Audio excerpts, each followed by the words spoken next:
আমাদের মধ্যে রমজান মাস বিরাট বিতর্ক, তাই না? 8 রাকাত এবং বিতর্ক 20 রাকাত। অবশ্য এই বিতর্ক নিয়ে ফেস দ্য পিপলের ডিবেটের জন্য কথা চলছে। তারাবি এবং তাহাজ্জুদ একই নামাজ না ভিন্ন নামাজ, এই বিতর্ক করতে 2 ঘন্টা সময় প্রয়োজন, মুহাদ্দিসদের কৌল সহকারে, দলিল সহকারে। একটি বিষয়, তারাবির নামাজ নবীজি কখন পড়ছেন এবং তিনি কয় রাকাত পড়ছেন, এই বিতর্কের জন্য পক্ষে বিপক্ষে 2 দলিল আছে, অনেক দলিল আছে। এরপরে ওমর ইবনুল খাত্তাব রাদিয়াল্লাহু আন তিনি কি 8 রাকাত চালু করেছেন না 20 রাকাত চালু করেছেন, এই নিয়ে পক্ষে বিপক্ষে মত আছে। এখন বিতর্কের জায়গা তাহলে কোনটা? সব থেকে আমার কাছে মুনাসিব মনে হয়েছে দলিলের জায়গাটুকু ওমর ইবনুল খাত্তাব রাদিয়াল্লাহু আন যারা তারাবি পড়েন বা পড়ান তারা 2 দলই একমত হয়েছেন যে নবীজির যুগে তারাবিটাকে এশার নামাজের পরে রূপ যিনি দিয়েছেন তিনি হলেন সাহাবী ওমর ইবনুল খাত্তাব রাদিয়াল্লাহু আন। কথা বুঝতে পারছেন কিনা? এখন আসেন বাড়াবাড়ি কোন জায়গায়। বাড়াবাড়ি হলো আপনি 8 রাকাতকে সুন্নাহ বলতেছেন, মাশাআল্লাহ 8 রাকাত সুন্নাহ, হুজ্জাত দলিল দ্বারা প্রমাণিত। কিন্তু বাড়াবাড়ির বিষয়টা হলো 20 রাকাত পড়লে তাকে বিদআতি বলে সাব্যস্ত করা, এটা হলো কি বাড়াবাড়ি। কেন? কারণ ইমামে শাফিঈ রহমতুল্লাহ আলাই, ইমামে মালিক রহমতুল্লাহ আলাই তারা 36 রাকাতের তারাবির দলিল দিয়েছেন। আর বুখারী শরীফে তো 2 রকম riwayat রয়েছে, ইবনে আব্বাস থেকে 13 রাকাত পর্যন্ত দলিল আছে। এর মধ্যে আন্দাজ করে, ধারণা করে বেদলিলি কি মনে হয় এর মধ্যে 2 রাকাত ফজরের সুন্নত ছিল, এরপরেই রাসূল বলেছেন তিনি ফজরের সুন্নত পড়েছেন, তাহলে হলো 15 রাকাত। আসলে দলিল আমাদের কাছে আমরা পালন করি কয় রাকাত? 8 রাকাত। ওমর ইবনুল খাত্তাব থেকে আমার নিরপেক্ষ 44টি হাদিসের আমি নিরপেক্ষ আসমা এবং রিজাল তাদের যারা তাবিল করে আমার যতটুকু টুটাফাট ইলম আছে এর মধ্যে আমার কাছে সবথেকে উত্তম মনে হয়েছে মুয়াত্তা মালিকের প্রথম খণ্ডের 115 নম্বর পৃষ্ঠার হাদিস।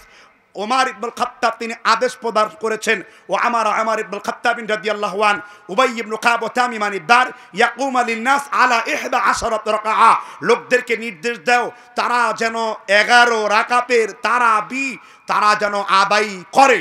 কত রাকাত? উক্ত সনদের যে রাবি তার বর্ণিত হাদিস বুখারীতে 7টি, মুসলিম শরীফে 6টি। আপনি যদি এই হাদিসকে অস্বীকার করেন তাহলে বুখারীর এবং মুসলিম মিলে 13টি হাদিসকে আপনার অস্বীকার করতে হবে। এখন আপনি দলিল দেন তাহলে নবীজির কয় রাকাত, আগে প্রমাণ নেন নবীজি কখন তারাবি পড়ছেন। নবীজি পড়ছেন হলো মা আয়েশা বলেছেন সহিহ বুখারী, বাপ হলো ফাদলে মান কামা রমাদান। ভারতবর্ষের বুখারীতে তারাবি শব্দটা মুছে দিয়েছে, আরব এবং মিশর এবং লেবাননের যে বৈরুতের ছাপ রয়েছে সেখানে বাব আছে, বাব সালাতু তারাবিহ, এটা 1 খণ্ডে সমাপ্ত।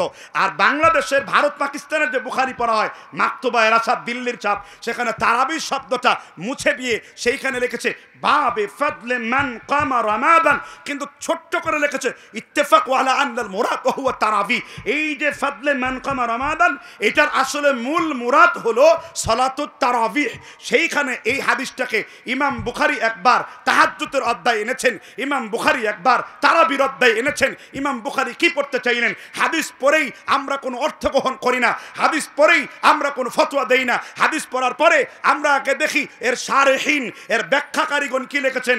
ইমাম ইবনে হাজার বলেছেন তারাবি কাকে বলে? আস-সাহর বা'দা নাওমিহি, ঘুম থেকে জেগে ওঠার নামাজকে আরবিতে তারাবি বলে।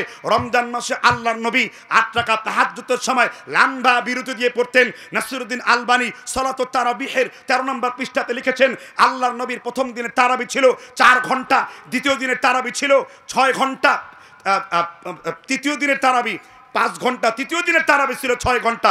এইভাবে তিনি দলিলকে সাব্যস্ত করেছেন। এখন আমরা যারা আল্লাহর নবীর রাকাত অনুযায়ী 8 পড়তে চাই, আমরা কয় ঘন্টা তারাবি পড়ি এটা আমার আপনাদের কাছে প্রশ্ন, এবং আমরা কতক্ষণ কিয়াম করি এটা আপনার সাথে আমার প্রশ্ন। আমরা কতক্ষণ জাগি? আল্লাহর নবী বলছেন খরাজা লাইলাতান, তিনি রাতের বেলায় বের হলেন, মিন জাওফিল লাইল, রাতের মধ্যকাংশ তৃতীয় দিনের পরে চতুর্থ দিন পড়লেন না ফরজ হয়ে যাওয়ার আশঙ্কায়। এরপরে আল্লাহর নবী বলছেন ওয়ালাকিন্নী খাশিতু তুফতারাদা আলাইকুম ফাতাজিসু আনহা, আজকে যদি আমি তারাবি পড়িয়া লইতাম তাহলে এটা তোমাদের জন্য ফরজ হয়ে যেত। তার মানে ফরজের বাইরে যা আছে এটা আপনার জন্য নফল, আর নফলের রাকাত নিয়ে আপনি বাড়াবাড়ি করেন এতে আপনি বিফল। কিন্তু রাকাত সংখ্যা 8, কিন্তু কেউ যদি 20 পরে 55 পরে, এমনকি বুখারীতে 4 রাকাতের দলিলও আছে, কারণ ওই দিন আল্লাহর নবীর 4 রাকাতের বেশি পড়ার সুযোগ হয়নি, সময় হয়ে গেছে, সাহারির সময় হয়ে গেছে, অর্থাৎ ফজরের সময় সমাগত হয়ে গেছে, তিনি ওই দিন পড়েননি। মোট কথা হলো, ধর্তব্য হলো, ইবনে তাইমিয়া রাহিমাহুল্লাহ ফতোয়ার কিতাব লিখেছেন মাজমুআতুত ফতোয়া, 36 খণ্ড 128 পৃষ্ঠা, মোট 37 খণ্ড সমাপ্ত। তিনি বলেছেন যে এই কিতাবের মধ্যে তিনি তারাবির রাকাত সংখ্যাটা উজ্জ্ব রাখছেন। তিনি না 8 বলছেন, তিনি না 20 বলছেন, তিনি কি রাখছেন? উজ্জ্ব রেখেছেন। কারণ ইবনে তাইমিয়া মনে করতেন তারাবি হলো কয় রাকাত, মানে 8 রাকাতই, কিন্তু ইবনে তাইমিয়া 20 রাকাত বা এর চাইতে বেশি যদি কেউ পড়ে তাদেরকে বিদাতি বলে সাব্যস্ত করেননি। তবে নবী সাল্লাল্লাহু আলাইহি ওয়াসাল্লামের সহিহ হাদিস হলো ওমর ইবনে খাত্তাবেরটা 11 রাকাত পড়ছেন, আর আমাদের বাড়াবাড়ি হলো আমরা আলাম তারা আলি ইলাফি কুরাইশ দিয়ে নামাজকে শেষ করি। এই জন্য নাসিরউদ্দিন আলবানী জঘন্য ভাষায় বলেছেন খাতুন ফাহিশ, নির্লজ্জকর ভুল আর বেহায়া ওই লোকদের জন্য যারা 8 রাকাত পরে খালি আলাম তারা কাইফা সালাম ফিরে দৌড় মেরেছে। চরম আকারের বাড়াবাড়ি। নাসিরউদ্দিন আলবানী বলছেন কমসে কম 200 আয়াত আপনাকে তেলাওয়াত করতে হবে, কেননা পরেই আম্মা জান আয়েশাকে বলল নবীজির কিরাআত কেমন ছিল।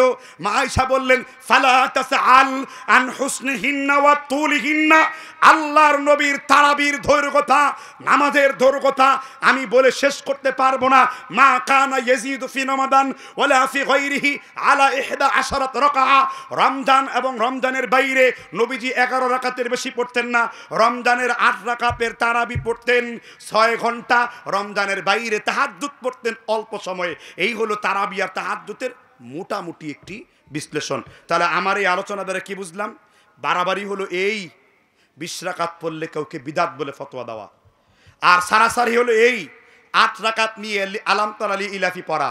আর 20 রাকাতের যে আজকের অবস্থা, আজকের যে হালত, ওইভাবে এত বেশি না পড়ে অল্প সংখ্যক সূরা দিয়ে লম্বা সময় তারাবি 8 রাকাতেই পড়াই কামালউদ্দিন বিন হুমাম, আল্লামা বদরউদ্দিন আইনি বুখারী শরীফের সরা, আর আনোয়ার শাহ কাশ্মীরি স্পষ্ট করেছেন ফাইজুল বারিতে ইন্নাহু কানা তাসলিমান ওয়া থামানিয়া রাকাআ। এ কথাই ঠিক, তারাবি 8 রাকাত ওয়া ইম্মা 20 রাকাআ ইয়াদুফাল ইত্তেফাক। ইত্তেফাক হয়ে গেছে, জামালউদ্দিন জাইলি নাজবুর রায়াতে লিখেছেন ইত্তেফাক দলিল হয়ে গেছে যে আল্লাহর নবী সাল্লাল্লাহু আলাইহি সাল্লামের 8 রাকাতের হাদিসটি সহিহ, 20 রাকাতের হাদিসটি দুর্বল। কার কথা? হানাফি মাযহাবের প্রধান মুহাদ্দিস, বুখারী শরীফের ব্যাখ্যাকার, ফাইজুল বারী লেখক, ভারতবর্ষের বুখারী ক্ষেত্র আল্লামা আনোয়ার শাহ কাশ্মীরি। কিন্তু এখানে শেষ নয়, আবার আহলে হাদিসের মুহাদ্দিস দেখেন কি গন্ডগোল লাগিয়েছে। আল্লামা সানাউল্লাহ অমৃতসারী, নাম শুনছেন কিনা? শুনছেন না আপনারা? আল্লামা সানাউল্লাহ অমৃতসারী বলছেন আমার কাছে তারাবি 20 রাকাত, কারণ 20-এর মধ্যে 8 আছে। গন্ডগোল আছে না নাই? হানাফি বলতেছে আমার কাছে তারাবি 8 রাকাত, 20 রাকাত দুর্বল। আর এই আহলে হাদিস বলতেছে আমার কাছে তারাবি কয় রাকাত? 20 রাকাত, কারণ 20-এর মধ্যে 8 আছে, 8-এর মধ্যে 20 নাই। কারণ কি? কারণ যেই মুহাদ্দিস হাদিসের বুঝ যেইভাবে তার কাছে এসেছে তিনি তার দলিল পেশ করেছে। এই ক্ষেত্রে মধ্যম পন্থা কি হবে? মধ্যম পন্থা হবে আমরা যদিও 8 রাকাত পড়ি, কমসে কম কয়শো আয়াত। এটা আমি বলি নাই, কে বলছেন? নাসিরউদ্দিন আলবানী। কোন কিতাব? সলাতুত তারাবি নামের একটা বই লিখেছেন তিনি। সলাতুত তারাবি নামের একটা কি লিখেছেন? বই লিখেছেন তিনি। তিনি সেখানে কথা বলেছেন। আমার বক্তব্যের সময় গড়িয়ে এসেছে, আমার মনে হয় আপনাদের খুব বিরক্ত লাগতেছে। আর আমাদের দেশে ওয়াজ হলো কি জানেন? হুজুর এত সুন্দর সকালে জিব্রাইলের কি দরকার একটু বলেন তো দেখি, জিব্রাইল কোথায় আছে? কয়ে বলতে পারবো না জিব্রাইল কোথায় আছে, একটু সময় দাও, চক্ষু বন্ধ করবো আর বলে দেবো এখন জিব্রাইল কোথায়। অনুমতি পাইয়া চক্ষু বন্ধ করছে, মাওলার আরশ কুরসি লৌহ কালাম থেকে গুরু করে এলাম, কোথাও দেখে জিব্রাইল নাই। একটু জোরে জোরে কইনা সুবহানাল্লাহ। আর জনগণ কয় খুব সুন্দর ওয়াজ করেছে। ভাই ঠিক বলছে কিনা? এত রাত্রে ওই সুর লাহরি সুর দেওয়ার এখানে সময় নেই, সময় অল্প, আলোচনা গঠনমূলক করতে হচ্ছে। কথা বুঝতে পারছেন কিনা? তাহলে এটা হলো ধর্মের ক্ষেত্রে কি বাড়াবাড়ি। তাহলে দেখেন তো কোথায় বাড়াবাড়ি নেই। আবার পক্ষান্তরে দেখেন কতটা বাড়াবাড়ি। 8 রাকাত পড়লে বলে খ্রিস্টানদের দালাল, 8 রাকাত পড়লে মসজিদকে পুড়িয়ে দেয়, 8 রাকাত পড়লে তাকে বলে বিদআতি, 8 রাকাত পড়লে তাকে নিয়ে বর্ণনা করে। তুমি কোন হাদিস নিয়ে বর্ণনা করছো? যিনি 8 রাকাত পড়ছেন তিনি সুন্নাহ দ্বারা হুজ্জাত দ্বারা প্রমাণিত। আর এই বিষয়টি ফেস দ্য পিপলের ডিবেট হবে যে ওমর রাদিয়াল্লাহু তাআলা আনহু থেকে 20 রাকাত প্রমাণ করার কোনো সুযোগ নেই 8 রাকাত ছাড়া। তবে তাবেঈ তাবেঈন থেকে 4টা দলিল আছে 20 রাকাতের। এই জন্য আমরা এটাকে বলি 20-এর চাইতে 8 উত্তম, কারণ ওমরের এই হাদিসটা মুওয়াফিকুন নবী সাল্লাল্লাহু আলাইহি ওয়াসাল্লাম, ওই যে মা আয়েশার যে হাদিস তার সমর্থক। এটাই কামালউদ্দিন হুমাম রাহিমাহুল্লাহ তিনি তার ফাতহুল কাদিরের মধ্যে উল্লেখ করেছেন। কথা বুঝতে পেরেছেন কিনা? এজন্য আমরা 8 রাকাত পড়ি আর 20 রাকাত পড়ি, কিন্তু সেই পড়ার মধ্যে কোয়ালিটি থাকতে হবে। আমাদের দেশে তো কোয়ালিটি নেই। আলহামদুলিল্লাহি রাব্বিল আলামিন খালি সূরা ফাতিহা বোঝা যায়। আলিফ লাম মিম যালিকাল কিতাবুল লা রাইবা ফিহি শেষ। আধা ঘন্টায় নামাজ শেষ। মসজিদে গিয়ে দেখেন হালটা কি হয়। ভাই আপনি এইভাবে আল্লাহর সাথে শয়তানি না করে আপনি ইয়ানামুনা আনহা আফদাল। উমরকে প্রশ্ন করেছে যে 8 রাকাত চালু করে আপনি যান কোথায়? ইয়ানামুনা আনহা আফদাল। এই 8 রাকাত পড়ার চাইতে তোমাদের চাইতে আমি বিছানায় ঘুমাতে যাব এটা আমার উত্তম। কেন? উমর অনুসরণ করবেন মুহাম্মদ সাল্লাল্লাহু আলাইহি সাল্লামকে।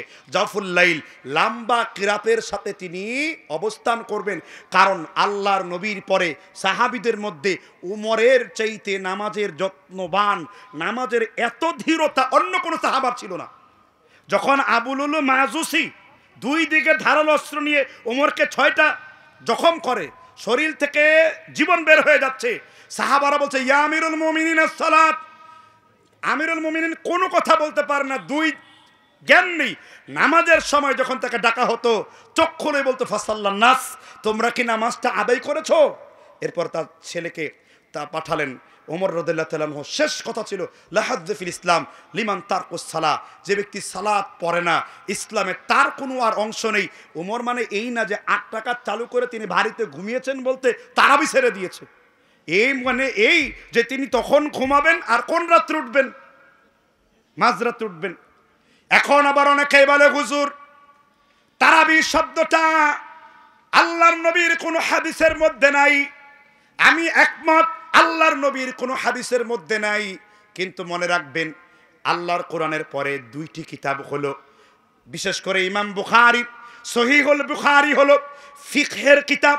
হাদিস দিয়ে ফিকহে পৌঁছানো যায় এমন একটি কিতাব হলো ইমাম বুখারীর সহিহুল বুখারী। ইমাম বুখারী লম্বা বিরতি দিয়ে আল্লাহর নবী নামাজ পড়েছেন, এই জন্য এই নামাজের নাম তিনি কি রেখেছেন? তারাবিহ, মানে বিরতি। কথা বুঝতে পারছেন কিনা? এর মানে এই নয় যে এই তারাবি নাম শব্দটা বিদআ। সাহাবারা এটাকে কিয়ামুল লাইল, রাত্র জাগরণ, ওই যে জাওফিল লাইল বলেছি, তারপর আরো বিভিন্ন হাদিসের গ্রন্থে মান ফাদলে মান কামা রমাদান অন্য অন্য নামে চিত্রিত করেছে। কিন্তু বাড়াবাড়ির জায়গাটা হলো এই, যেটা রমজান মাসে আমাদের আসে। একদিকে বাড়াবাড়ি করতে যে আমরা 2 ভাইয়ের মধ্যে আমরা বাড়াবাড়ি করছি। ভাই 20 রাকাতের দলিল তিরমিজিতে আছে, 8 রাকাতের দলিলও তিরমিজিতে আছে। ভাই এই 2 হাদিসের মধ্যে হিংসাহিংসি কোথায় আছে? মারামারি কোথায় আছে? বাড়াবাড়ি কোথায় আছে?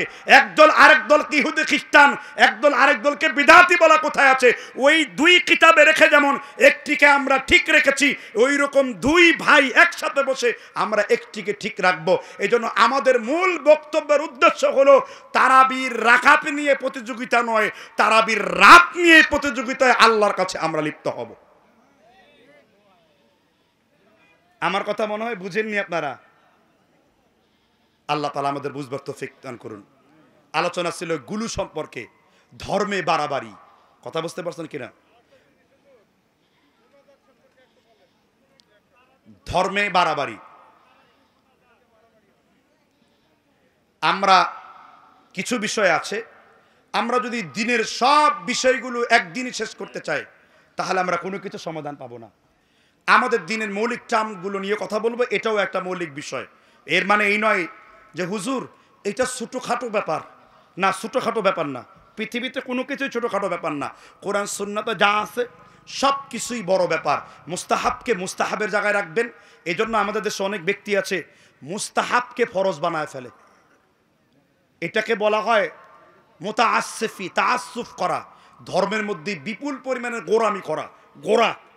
গোরামি করা, এই গোরামি করার কোনো সুযোগ নেই। আমরা মুতাওয়াসিত হওয়ার চেষ্টা করি, আমরা দুই দিকে নিসফ করি, মানে ইনসাফ। এদিকেও নিসফ, এইদিকেও নিসফ, মানে দুই দিকেই নিসফ। আমরা ইনসাফপূর্ণ কথা বলি। আমাদের প্রত্যেকটা কথা হবে দলিল সমৃদ্ধ। কথা বুঝতে পেরেছেন কিনা? এবার ধর্মে বাড়াবাড়ি একটি পয়েন্ট নিয়ে আমরা কথা বলি। কোরআনের আয়াতের ভুল তাফসির করা, এইটা ব্যাপকভাবে আমাদের দেশের বিভিন্ন বক্তাদেরকে লক্ষ্য করা যায়। কথা বুঝতে পারছেন কিনা? বিভিন্নভাবে কোরআনের আয়াত পরে একটা, ব্যাখ্যা করে আরেকটা। কোরআনের আয়াত পড়ার পরে তার শানে নজুল আপনাকে জানতে হবে। কোরআনের এই আয়াতটি সাহাবী, তাবেঈ, তাবেতাবাঈ পর্যায়ক্রমে ধারাবাহিকভাবে কিভাবে এটা নিয়েছেন ওইভাবে আপনাকে ব্যাখ্যা করতে হবে। কেননা রাসূল সাল্লাল্লাহু আলাইহি সাল্লাম বড় ভয়ঙ্কর কথা বলেছেন। আল্লাহর নবী বলেছেন, মান ক্বালা ফিল কুরআন বিরাইহি ফালইয়াতাবাওয়া মাকআদাহু মিনান নার। মিশকাতের কিতাবুল ইলম অধ্যায় 1430 নম্বর হাদিস। 1431 আরেকটি ভিন্ন শব্দ এসেছে, আরেকটি লফজটা আলাদা এসেছে। মান ক্বালা ফিল কুরআন বিগাইরি ইলম, কেউ যদি কোরআনের কোনো কথা ইলম ছাড়া বলল, তার থাকার জায়গায় কোথায় করলো? জাহান্নামে করলো। এই কথাটা আমরা বুঝি, কিন্তু ব্যাখ্যা দেওয়ার সময় অধিকাংশকে দেখেছি যে কোরআন হাদিসের মূল বিষয়বস্তুর দিকে ঠিক না রেখে প্রাচীন তাফসির থেকে, সাহাবী, তাবেঈ, তাবেতাবাঈন থেকে দলিল না দিয়ে কোরআনের আয়াত নিজের মতো করে পড়ে তারপর ওয়াজ করতে শুরু করে দেয়, অথচ তার সাথে তার কোনো সম্পর্কই কি নেই। নবী সাল্লাল্লাহু আলাইহি ওয়াসাল্লাম এই জন্য ভয়ঙ্কর কথা বলেছেন, শেষ জামানায় এমন কিছু লোক বের হবে তারা কোরআন পড়বে ওয়ালা ইউজাউযু হানাজিরাহুম, কিন্তু কোরআনটা তাদের কণ্ঠনালীর ভিতরে প্রবেশ করবে না। ওয়ায়ামরুকুনা মিনাদ-দ্বীন কামা তামরুকু সাহমু মিনার রামিয়্যা, তীরের ফলা থেকে ধনুক যেমন বের হয়ে যায়, তারা কোরআন শুনলে এর থেকে তাড়াতাড়ি বের হয়ে যাবে। কোরআন নিয়ে এক শ্রেণীর লোকেরা বাড়াবাড়ি করে, বাড়াবাড়ির কোনো শেষ নেই। কোরআন নিয়ে আপনাদের দেশে অনেকেই মৃত মানুষের খতমের কাজে ব্যবহার করেন। খতমে খাজা খান, গাজা খান, আরও কি কেন জানে ভেজে খান, মরা মানুষের গুস্ত রেঁধে খান, কোনো প্রয়োজন নেই। কোরআন এইসব কাজের জন্য আপনাকে আসে নাই। এজন্য আপনার আকীদা সাফাই করতে হবে। এটা একটা কামিল মাদ্রাসা, আকীদার বীজ এই মাদ্রাসায় বপন করতে হবে। এই মাদ্রাসার ছাত্র যেন মদিনা ইউনিভার্সিটির মতো ইলম রাখে, এই মাদ্রাসার শিক্ষকরা যে আদর্শ বাস্তবায়ন করে তা আপনার উপর প্রতিফলিত হতে হবে। কোরআন নিয়ে এক শ্রেণীর বাড়াবাড়ি করে, মরা মানুষের বাড়িতে যায়, তারা খতম পরে 3 দিন, 40 দিন, 48 দিন একটা খানা দেয়। আপনার এলাকায় আছে এগুলো? আছে এগুলো? সংস্কার করা উচিত না? আচ্ছা, এই মাদ্রাসায় কোনো এতিম আছে? এতিম আছে, মাশাআল্লাহ। আপনারা কি সওয়াব পৌঁছাতে চান না মানুষ দেখাতে চান? সওয়াব যদি পৌঁছাতে চান, রাসূল বলেছেন ইযা মাতাল ইনসান, মানুষ যখন মরে গেল তার সব আমল বন্ধ হয়ে গেল, ইল্লা মিন সালাসা। কমন হাদিস, বুখারী, মুসলিম, মিশকাতের 159 নম্বর হাদিস। সব আমল বন্ধ হয়ে গেল, 3টি আমল চালু থাকে। এর মধ্যে নেককার সন্তান যদি আপনার জন্য দোয়া করে, ওয়ালাদিন সালেহ, নেককার সন্তান যদি আপনার জন্য দোয়া করে, সেই আমলের দরজা কি রইল? চালু রইল। এখন আপনি যদি কোনো এতিমকে আপনার পিতামাতার সওয়াবের উদ্দেশ্যে কিছু দান করেন, এতিম যদি বই পড়ে, এতিম যদি মাদ্রাসায় দার্স পড়ে, সে যদি মেশকাতের ঘন্টা যে করে, সে যদি মুসলিম শরীফ, হাদিস শরীফ, ফিকহ যদি মাদ্রাসায় পড়ে, এই বালানগর মাদ্রাসায় পড়ে, তাহলে এই কাজ দ্বারা যেই নেকি হলো, সমাজের অনেক ধনী মানুষ আছে ভাই, মৃত মানুষকে কেন্দ্র করে কোনো খানা পিনা খাওয়ালেও এটা কি গরিবের হক না ধনীর হক? মৃত মানুষ কেন্দ্রিক যা করবেন পুরোটাই হলো সাদাকা, পুরোটাই কি? কিন্তু চেয়ারম্যান এতিম, মেম্বার এতিম, চৌধুরী এতিম, অমুক বড়লোক এতিম, শিল্পপতি এতিম, মরা মানুষের খাবার খায় কি করে, গরিব মানুষের এই হকের মধ্যে সে চোখ ডাবাই কি করে, মুখ ডাবাই কি করে, কোনো জায়গায় এগুলো লেখা নেই। বরং তাফসিরে মারিফুল কোরআনে মুফতি শাফি ওয়ালা তাশতারু বিআয়াতি সামানান কলিলা, এই আয়াতের তাফসির করতে যে লিখেছেন উর্দু ৪র্থ খণ্ড ২৮ পৃষ্ঠাতে, বাংলা অনুবাদ সংক্ষিপ্ত মাওলানা মহিউদ্দিন খান, আল্লাহ তাকে জান্নাতের আলা মাকাম দান করুন, আমিন।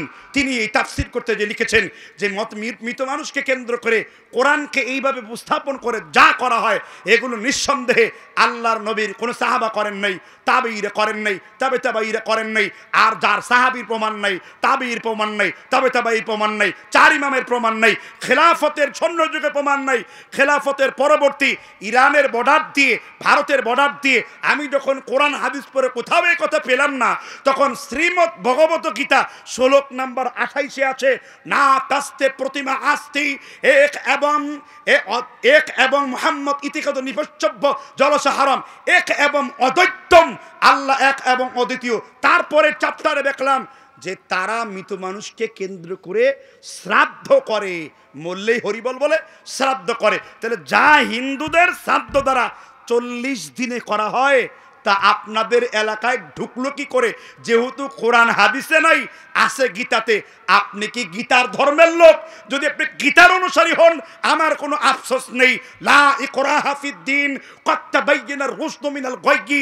ইসলাম কোনো জবরদস্তি ধর্ম নয়, আকীদা কার উপর চাপানো যায় না।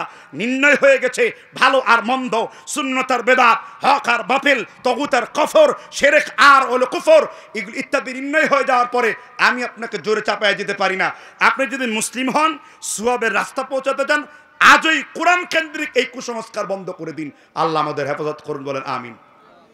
আরো একটা বাড়াবাড়ি আছে, টুপি পরে হুজুর, এখানে দুইটা বাড়াবাড়ি। একদল আছে তাবিজ দেখলেই ফতোয়া, শিরক। আর আরেক দল আছে তাবিজ হালাল, 100% হালাল। তাবিজ কখনো কখনো শিরক হয়, কখনো কখনো নাজায়েজ হারাম হয়। তাবিজ যদি কোরআনের আয়াতের অস্পষ্ট কালাম দিয়ে হয়, সেটা হয় তামিমা। মাল ফারকু বাইনা তামিমা ওয়া তাবিজ, ইমাম শৌকানীকে প্রশ্ন করা হয়েছে, পার্থক্য কি তামিমা আর তাবিজের মধ্যে? পাথর ঝুলানো, টাকা ঝুলানো, অস্পষ্ট কোনো কথা বলা, এটা তামিমা। রাসূল বলেছেন মান তাআল্লাকা তামিমাতান ফাকাদ আশরাকা, মুসনাদ আহমদ, একেবারে সনদ সহিহ হাদিস, হাদিস নাম্বার হলো 1692 নাম্বার। একই হাদিস সুনানে তিরমিজিতে এসেছে, মিশকাতের বাবু রুকআ অধ্যায়ে এসেছে। যে ব্যক্তি শরীরে কোনো তাবিজ লটকালো, সে আল্লাহর সাথে কি করলো? শিরক করলো। এখানে তামিমা তাবিজ বোঝানো হয়েছে। আর দ্বিতীয় তাবিজ কোনটি? আমি ব্যাখ্যা দেইনি। আবু হানিফার উস্তাদের নাম কি? আবু হানিফার উস্তাদের নাম কি? ইমামে আবু হানিফার উস্তাদের নাম হলো হাম্মাদ বিন সুলাইমান। হাম্মাদ বিন সুলাইমানের উস্তাদ হলো মুহাম্মদ ইবনে আলকামা। ইবনে আলকামার উস্তাদের নাম হলো ইব্রাহিম নাখঈ। ইব্রাহিম নাখঈর উস্তাদের নাম হলো আব্দুল্লাহ ইবনে মাসউদ রাদিয়াল্লাহু তাআলা। এই ইবনে মাসউদের ফিকহি মিথডটাই পরবর্তীতে কুফায় হানাফি মাযহাব হিসেবে রূপায়িত হয়েছে। কেননা তারা সব ক্ষেত্রেই কার বেশি ইস্তেমবাদটা নেয়? ইবনে মাসউদ রাদিয়াল্লাহু তাআলা আনহু, কাতেবে ওহী, প্রথম দিকের ইসলাম গ্রহণ করা সাহাবা। ইবনে মাসউদ ক্লিয়ার করেছেন কি? ওয়া আন্নাহু কারিহা তাআলিক শাইইন মিনাল কুরআন ওয়া গায়রুল কুরআন। মুসান্নাফে আবি সাহেবা, ৫ম খণ্ড, ১৩৩ পৃষ্ঠা, ৫টা নুসখা আছে। আমার কাছে 4টা সংগ্রহ করা আছে। এই নুসখাতে হাদিসটি এসেছে। ইবনে মাসউদ বলেছেন, কোরআনের আয়াত দিয়ে হোক আর কোরআনের আয়াতের গায়রে কোরআন হোক, যে কোনো ধরনের কোনো কিছুকে লটকানোই হলো নাজায়েজ তথা হারাম। ইবনে মাসউদ অপছন্দ করতেন, জায়েজ মনে করতেন না। ইব্রাহিম নাখঈ তো বলেছেন, কেউ যদি কারো শরীর থেকে তাগা, সুতো, গাছের লতা টেনে ছিঁড়ে ফেলতে পারে, 10টা গোলাম আজাদ করার সওয়াব তার আমল নামায় লিখে দেওয়া হয়। তাহলে আমাদের দেশের লোকেরা তাবিজ পরে, আর এই কারণেই কয় হুজুর তাবিজ লাগানো শিরক কেন? কারণ আপনার ভরসা যদি তাবিজের উপর আসে, তখন কিন্তু হারাম থাকবে না। যদি আপনি তাবিজও ঝুলান, কোরআনের আয়াতও ঝুলান, মুইসির ফিজাত, আপনি কোনো আল্লাহ ছাড়া জড়বস্তুর প্রতি ঈমান আনলেন, এটাকে আশিরকুত তাতিল আশিরকুন ফিল আসবাব, কোনো জড়বস্তুর প্রতি ঈমান আনা। যদি এই কথা বলেন যে আল্লাহ আমার ভালো করবে কিন্তু আমি কোরআনের আয়াতটা ঝুলিয়েছি, তখন আপনার জন্য শুধু হারাম হবে। কিন্তু আকীদা যদি ঢুকে যায় এই তাবিজ আমাকে রক্ষা করলো, কারণ তাবিজের যে বাইন্ডিং এটাই বলে আউয়াদা ইউআউযু তাওয়িদান, বাবে তাফঈল থেকে এসেছে, অর্থাৎ যা ঝুলালে পরে মানুষের দিকে শিরকের দিকে চলে যায়, তা ক্ষেত্র বিশেষ অবস্থান বিশেষ, কারো কারো কাছে হারাম হয়, কারো কারো কাছে কি হয়, শিরক হয়। নবীজির কাছে এক সাহাবী ঝাড়ফুঁক করলেন, রাসূল আমি রুকিয়া করি। রুকিয়া মানে কি করা? ঝাড়ফুঁক করা। নবীজি কত সতর্ক ছিলেন, ক্বালা আ'রিদু আলাইয়া রুকাকুম, তুমি কি পরে ঝাড়ফুঁক করো আমার সামনে পেশ করো। তখন তিনি বললেন আলহামদুলিল্লাহি রাব্বিল আলামিন আর রহমানির রহিম, তিনি এটা পরে ঝাড়ফুঁক করেন। রাসূল বলেন লা বা'সা শিরক, যদি তোমার ঝাড়ফুঁকে কোরআন হাদিসের বাইরে লঙ্ঘিত না হয় তাহলে কোনো সমস্যা নেই, তুমি ঝাড়ফুঁকটা কি নিতে পারো। তাহলে নবীজির কাছে কিন্তু ঝাড়ফুঁক দিলে তিনি শুনছেন, কিন্তু তাবিজ দেখলেই পরে টেনে ছিঁড়ে খুলে ফেলেছেন। নবীজি আর দেখেন নাই এটা কি শিরকি তাবিজ না আউযুবিল্লাহ তাবিজ, নাকি এখানে ফেরাউন হামান ও শয়তান ও ইবলিসে নাম লেখা তাবিজ। তিনি কিন্তু এটা করেন নাই। রাসূল দেখলেই টেনে ছিঁড়ে ফেলতেন। 9 জনের মধ্যে 8 জনের বায়াত দিয়েছেন, একজনকে দেননি। তাহলে বাড়াবাড়ি হলো এই, আমরা পাইকারি দরে মুশরিক বলি, সারাসারি হলো এই, আমরা এটাকে হারাম মানতেই চাই না, এটা হালাল মানি। ভাই সাহেব, আপনার স্ত্রীর রানের মধ্যে কোরআন বেঁধে টয়লেটে যাচ্ছে, আপনি কত ইজ্জতওয়ালা মনে করেন? এই কোরআনকে ধরার জন্য অজু করেন, গিলাপে পেঁচান, উপরে রাখেন, আর এখন এই কোরআনকে বগলের নিচে নিয়ে পায়খানায় করছে। উস্তাদগণের ফতোয়া হলো আন্নাহু কারিহা তালিক শাইইন মিনাল কোরআন ওয়া গায়রুল কোরআন, তাবিজ কোরআনের হোক কোরআনের বাইরে হোক, তা আমাদের সাহাবারা তার পরবর্তী যুগের লোকেরা এটাকে জায়েজ মনে করতেন না।